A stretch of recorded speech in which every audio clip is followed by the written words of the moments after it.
E non confío na democracia burguesa porque considero que a festa da democracia cada 4 anos para que despois prometan e fagan e desfagan e non fagan o que prometen facer, pois a clase traballadora estamos huérfanos con referentes políticos que podan representar os nosos intereses. A prova está que tuvemos un goberno de progreso que se decía progresista que o 29 de xunio do ano pasado privatizou as pensións públicas deste país. Quere dicir que aprobou os plans privados de pensións xunto cos sindicatos mayoritarios, Comisións Obreiras e UGT.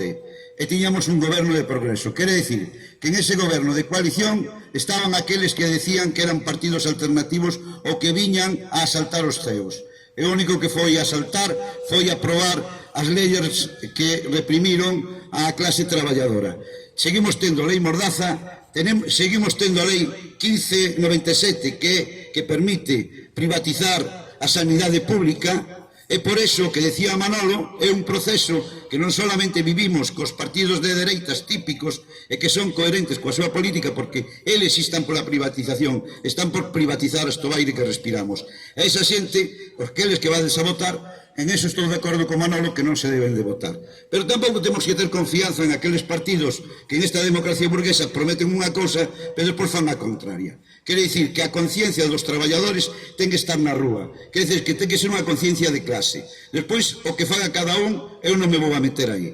Pero eu sí considero que a clase traballadora estamos huérfanos dun partido a facer unha política máis de asistencia de rescatar a xente nos seus problemas. Pois nin unha cousa nin outra, foi todo publicidade. Hubo xente que se quedaron nos ERTES, hubo xente que se quedaron co salario mínimo aquel que iban a dar vital, e ven a ser que o 14% da población deste país é o que cobra o salario mínimo vital. Quer dicir que as leyes se fan, pero despois se desenrolan como se desenrolan. Quer dicir que poñen dificultades burocráticas para que a xente poida acceder a esas axudas e todo aquilo que prometen e legislan. Temos unha situación que despois das eleccións municipais a dereita coherente, como digo eu, non é porque este a favor da dereita, sino porque é coherente porque si son coherentes co que din e o que prometen.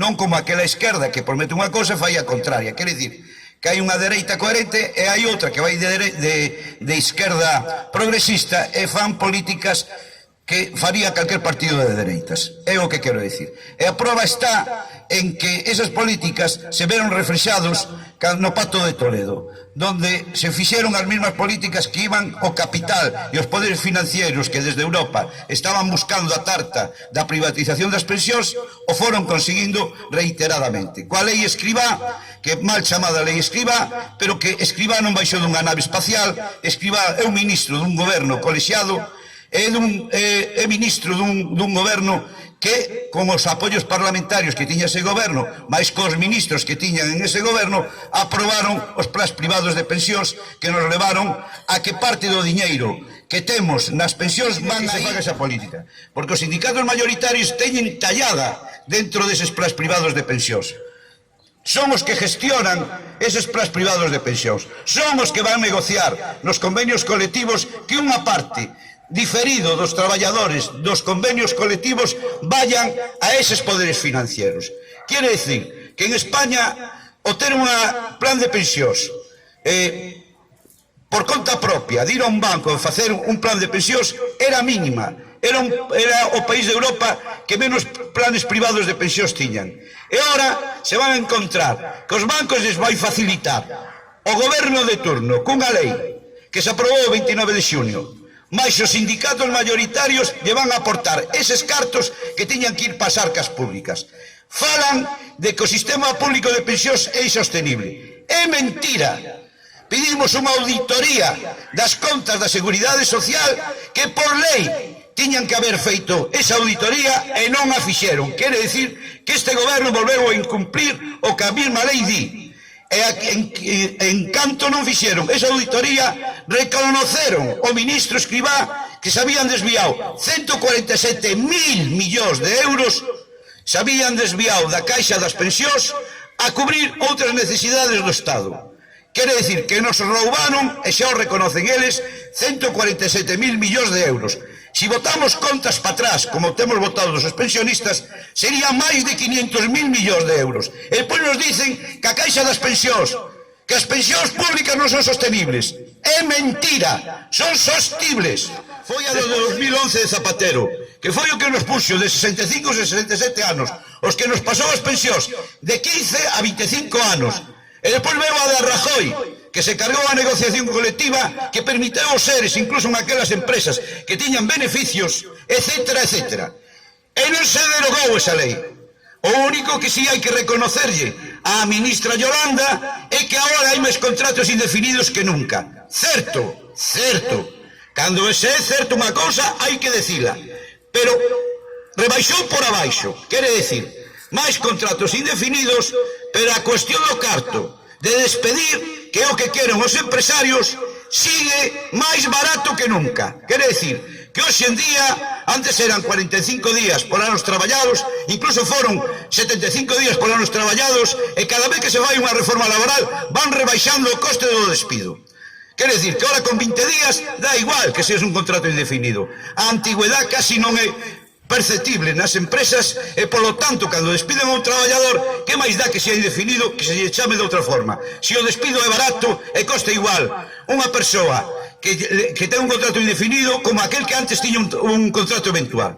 E, por certo, lle saleu a súa reformita laboral adiante coa axuda de equivocación dun tío de dereitas. Que iso tamén hai que decirlo. E tamén hai que decir que esa reforma laboral ou esa reformita laboral, incluso ahora a patronal a está alabando e lle está dicindo a ese posible goberno de dereitas que poda vir, que por favor non o toque. Pero que pasa? Que a COE ahora foron tan bravas como haría o PP ou o PSOE, que son unhos fascistas. Pero foron políticas de dereitas, e hai que decirlo. Despois cada un que vote o que lle dé a gana. Referente ao que nos ven encima. En Europa nos están anunciando que goberne quen goberne despois do día 23 veñen impostas políticas de recorte. A tipa esta que manda en Europa, que nadie elixou, dixo que se acabou as axudas, se acabou que o Banco Central Europeo compre deuda dos países e que volvamos á prima de riesgo, quer decir, que volvamos ao libre mercado. Nos din que vivimos moito tempo e que ten que haber recortes en toda Europa nas cuestións sociais, entre eles as pensións. Tamén nos din que temos que recortar en sanidade. Por eso non me extraña que ningún goberno se decida a derogar a Lei 1597. A Lei 1597, aínda que as autonomías teñen a gestión da sanidade pública, hai unha lei general de sanidade que está aprobada no Parlamento, que se fixo no 1997, cando gobernaba Rajoy, que os únicos partidos que votaron en contra desa lei en aquel momento foi a Izquierda Unida de Julio Anguita e foi o Bloque Nacionalista Galego. O resto votaron a favor desa lei. Esa lei goberna o PP, claro que aplica o PP, porque é un moco que lle dimos ao PP para aplicar. É unha ferramenta que lle dimos á dereita para privatizar a sanidade. Pero tamén me fan llevar a burguesía para privatizar as pensións, que diga, a sanidade, como lles vale tamén para privatizar as pensións. Todos queren tallada do tema público. E nosotros estamos aquí para defender o público. E temos que defendelo con uñas e con dentes. Non solamente a aritmética parlamentaria resolve o problema da clase traballadora. A aritmética parlamentaria pode derivarse en que tomen unha posición ou outra pola presión que haya na calle, que haya na rúa. Sempre foi así. Estén quen este, a presión na rúa é a que fai variar as posicións desa aritmética parlamentaria.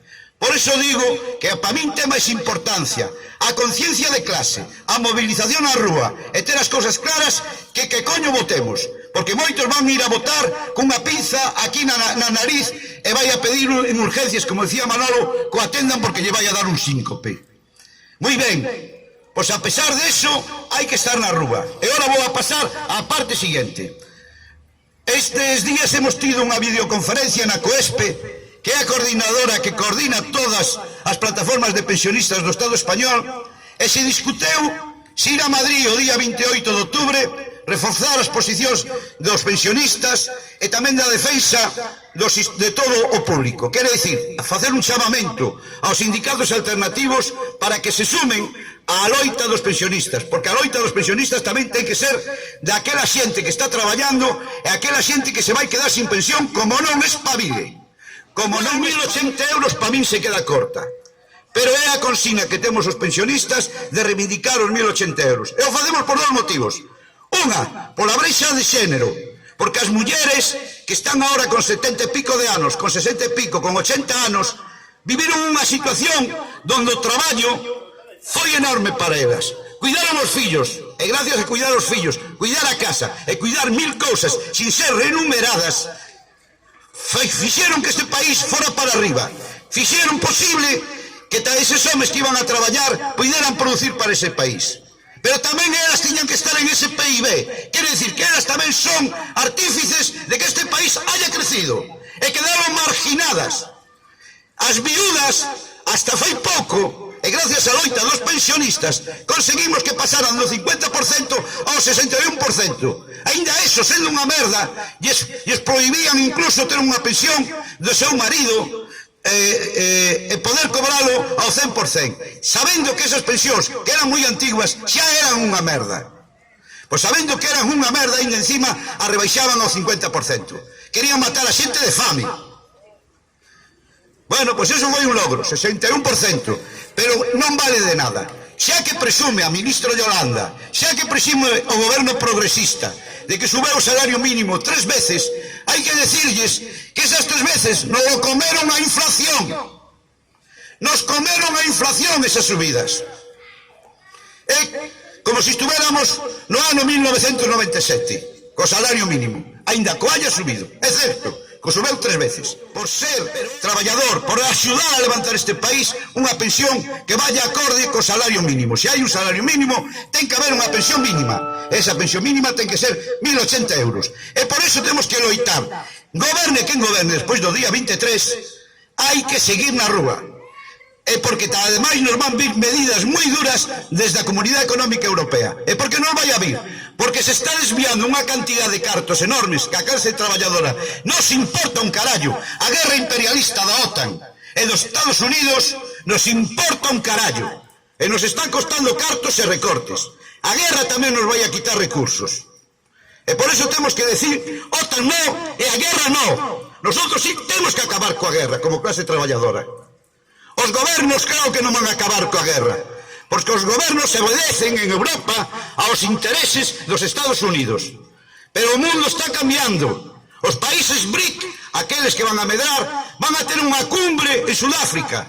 E vai haber que contar con eles, porque tamén pertenecen a este planeta, coño, e teñen dereito a comer, e teñen dereito ao progreso. E a clase traballadora temos que estar aí. Non a guerra imperialista, non a OTAN, e non que recorten con eses cartos a sanidade e todo o público. Goberne quen goberne, como di o noso lema. Esa é a nosa loita. En Granada, o día 5 e 6, que foi o que discutimos na COESPE, se ir a Madrid ou se ir a Granada, nosotros defendimos ir a Granada. E os vou a decir por qué. Porque a marea que van a estar os presidentes de todos os estados de Europa, donde vai haber 3.000 periodistas que van a seguir ese acontecimiento, e vai haber unha contracumbre contra eses poderes financieros que representan eses políticos, que veñen a falar como nos van a joder a clase obreira. Pois hai que estar aí, compañeiros. Vamos a preparar e vamos a facer unha caixa de resistencia desde Ferrol e desde onde estemos todas as plataformas de pensionistas para poder ir a Granada eses días a manifestarnos e estar coa xente da contracumbre que van a vir de Bruselas, de Francia, de Roma, de calquer lado de Europa. Van a estar compañeiros aí de toda Europa e nosotros temos que estar aí. Non como decían algúns na COESPE, habrá que ir a manifestarse a Bruselas. Como que a Bruselas? Bruselas ten que estar en Granada. Temos que ir a Granada. temos que ir a decirles que non aceptamos nin pagar un peso a guerra, nin vamos a aceptar que nos recorten un solo euro nos nosos intereses públicos. E que a lei 1597, a lei Mordaza e as pensións teñen que ser resoltas na rúa e para os intereses da clase traballadora. Eu deixo o micrófono porque nosotros temos a costumbre, desde traballadores de pensionistas, non impedirlle jamás a palabra a nadie. Quere decir que, como traballadores que somos, como asamblearios que somos, os pedimos que participedes en traballadores pensionistas e sempre tendredes en nós o micro aberto para decir o que os dé a gana. Quer dizer, nosotros non lle prohibimos a nadie de falar, non leemos e todo o mundo pode expresarse. Por lo tanto, deixo o micro aberto para aquel que se queira expresar.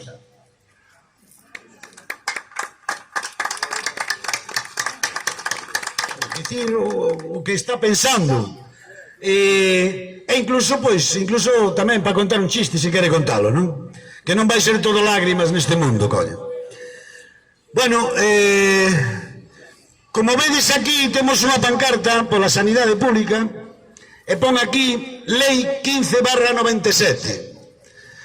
Me gustaría que accederades a internet, ao Google, e marcarades Lei 15/97. Leerades, é longo de ler, cos seus artículos e tal, tedes pa un par de oriñas, e cando rematedes de ler esta lei, xuzguedes a quen vades entregar a vosa confianza o día 23. Porque esta lei non a queren abolir, non a queren abolir. Foi feita no 97, cando entrou a gobernar, o primeiro ano que entrou a gobernar o señor Aznar, do Partido Popular.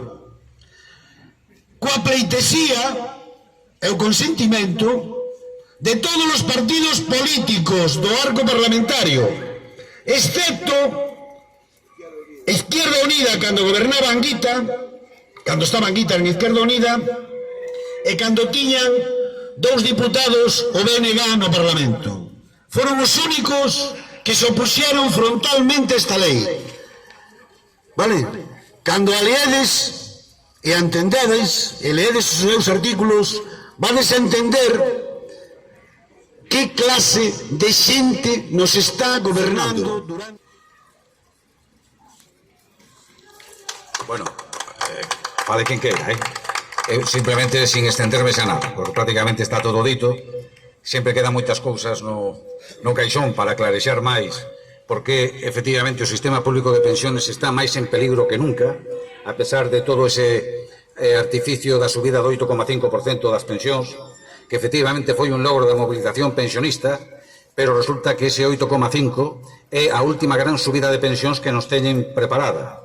E, por certo, esa subida do 8,5 foi menos da mitade da subida real do coste da vida, E incluso este ano 2023 perdimos xa o dereito de que se nos abone a diferencia, a paga famosa, vos lembrades, que alguna ministra dixo paguilla. Paguilla non, paguilla será para ela que cobra un pastón. Para millones de pensionistas esa paga era unos cartos indispensables para acabar as cuentas súas e das súas familias durante o ano. Pois esa paga de compensación pola desviación do IPC, do que dicen que vai subir o coste da vida ao principio de ano e o que sube realmente ao final, e xa as cifras do IPC son unha tomadura de pelos, tan disfrazadas, pois a perdimos. E a partir de agora, con unha lei que se aprobou, vai facer ahora un ano, a lei 12/22, este goberno vai generalizar as pensións privadas, de tal maneira que a partir dos anos seguintes, do ano que ven e dos seguintes, quen queira ter unha pensión realmente digna dese nombre, vai ter que sacrificar parte do seu salario, vai ter que sacrificar parte da súa subida salarial e metela nun fondo privado de pensiones gestionados polas empresas. Por certo, fondos de pensiones que non te aseguran ningún tipo de beneficio. Esos fondos de pensiones que son polos medios de comunicación estos novos que lle chaman as redes sociales, e creemos que, aínda que a xente non está todavía con nivel de conciencia da necesidade de que hai que estar na rúa unidos e peleando e non confiar máis que nas nosas propias forzas, visto o engaño, a traición e o circo electoral aos que nos someten, non confiando nada máis que nas nosas propias forzas para defendernos e para avanzar, a pesar de todo o traballo que estamos a facer, creemos que vai ir tendo fruto. Son moitas máis persoas das que pensamos que teñen a mesma opinión que nós. que son conscientes do que está pasando e que son conscientes tamén, con maior ou menor información, do que nos vai vir encima. O problema é a ver en que momento todo ese ambiente de rechazo, de frustración, de enfado, de conciencia de que se está vivindo cada vez peor por parte da clase traballadora, estean activo ou sean pensionistas, a ver se esa conciencia, en lugar de ser frustración e enfado no bar ou na familia ou cando nos vemos e nos saludamos na rúa, pasa a ser conciencia de unidade e de loita e inundamos as rúas para que os poderes económicos e os gobernos ao seu servicio, se digan de esquerdas ou sean abertamente de dereitas ou fascistoides, sepan que hai un muro contra o que van ter que pelear. E que se somos conscientes e nos creemos que somos máis e que temos forza e que temos razón, nada está escrito e nada dice que teñamos que perder. E ese muro ten que ser a unidade e a loita. Se vote quen se vote, se estea no sindicato no que se estea, xa se dixo aquí que as direccións sindicales de comisiones UGT están deitados máis coa patronal que cos traballadores e traballadoras os que din defender, pero nos queda, como sempre, a unidade, a rúa, a conciencia e a seguir peleando. Nada está escrito. Si seguimos facendo este tipo de actividades, pensionistas, pode máis que todas as súas maquinacións e toda a súa afán de beneficio para unos poucos. Saúde.